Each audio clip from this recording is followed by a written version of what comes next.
Have you ever wondered where exactly you stand when it comes to money? Maybe you've scrolled through Instagram and seen people showing off their new cars, their designer clothes, or their vacations in places you can't even pronounce, and you thought to yourself, am I poor? Am I middle class? Or am I rich? The truth is, most people have absolutely no idea what those words even mean in real numbers. We throw them around all the time. We talk about the rich, the middle, and the poor. But if I asked you to tell me what net worth actually makes someone middle class versus rich, could you answer? Chances are you'd probably guess, and you'd probably be wrong. That's not your fault. We live in a world that deliberately keeps these numbers blurry. Social media shows us one version of wealth. Movies show us another, and the reality ends up being something completely different. What I'm about to reveal might shock you. It might comfort you, or it might wake you up in a way that changes how you think about money forever. Because today, we're going to uncover the real numbers, the actual net worth that puts you in the poor category, the middle category, or the rich category. And don't think this is just about curiosity. Knowing these numbers can give you a roadmap for your financial future. Imagine trying to lose weight without ever stepping on a scale.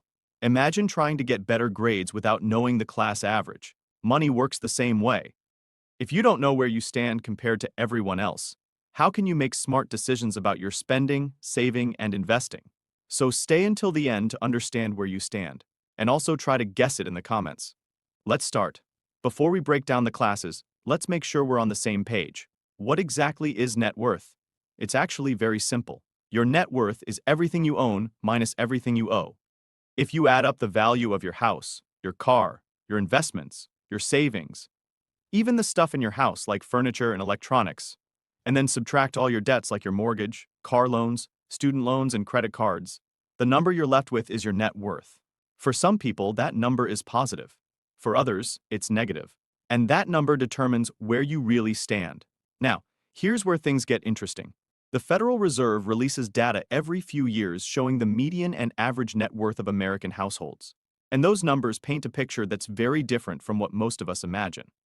According to the most recent survey, the median American household net worth is about $193,000.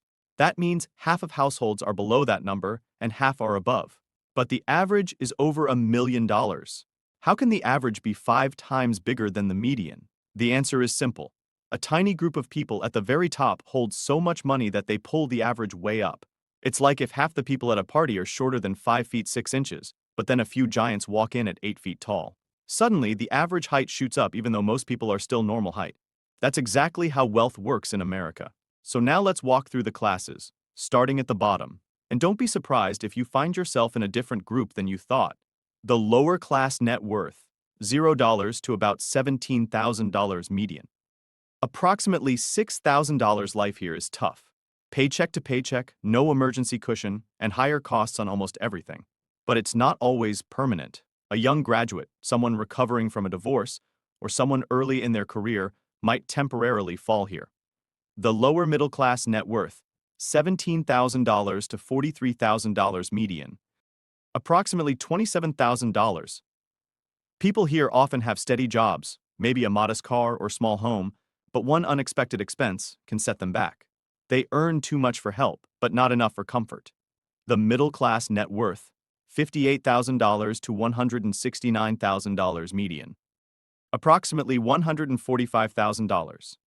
This is the traditional stable household, owning a home, saving for retirement, maybe taking occasional vacations.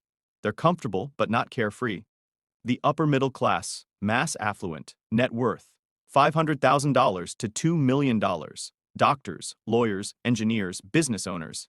They feel comfortable but often don't feel rich because of lifestyle inflation. High earners, not rich yet. The upper class starts around $2.6 million in net worth. To reach the top 1%, you need $6 million to $12 million, and the top 0.1% starts at approximately $62 million. This is private jet, multiple property wealth. These categories aren't permanent. People move between them based on choices: spending, saving, investing, avoiding lifestyle inflation, and taking advantage of opportunities, like YouTube, as taught in the free Telegram community linked below. Geography also changes everything. $2 million in a rural area feels very different from $2 million in San Francisco or Manhattan. Lifestyle inflation, the silent wealth killer. As incomes rise, people increase their spending. Better houses, nicer cars, luxurious vacations. Their income goes up, but their net worth doesn't.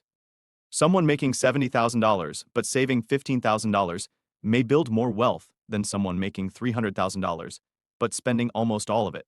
Real wealth equal to money you keep, not money you show off. 2 examples. Veronica, $120,000 income, luxury lifestyle, everything financed, stressed, low net worth.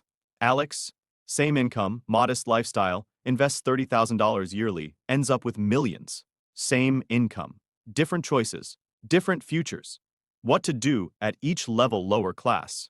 Stability first, emergency fund, avoid high interest debt, increase income. Lower middle class. Build margin, budget, save, invest consistently. Middle class. Grow, max out retirement accounts, invest in index funds, real estate, side income. Upper middle class. Avoid complacency, tax strategy, disciplined spending, smart investing. Upper class. Preserve wealth, estate planning, tax efficiency, sustainable investing. Freedom, not labels. You don't need to be in the top 1% to feel wealthy. A paid-off home, solid investments, and freedom over your time can be rich for many people. Your net worth reflects past decisions, but your future net worth is in your hands. Final message: where you are today is a snapshot, not a life sentence. Wealth is about freedom, not comparison. Your net worth is just a number, but what you do with it is everything. And if you're serious about climbing the wealth ladder, remember, YouTube is one of the biggest opportunities right now. If you're still here, it means what I teach inside my free Telegram community works. Join with the link below and tell me where you stand. Subscribe to Money Mindset and see you soon. Just a reminder, I'm not a financial advisor. This is educational only. Your results depend on your own actions.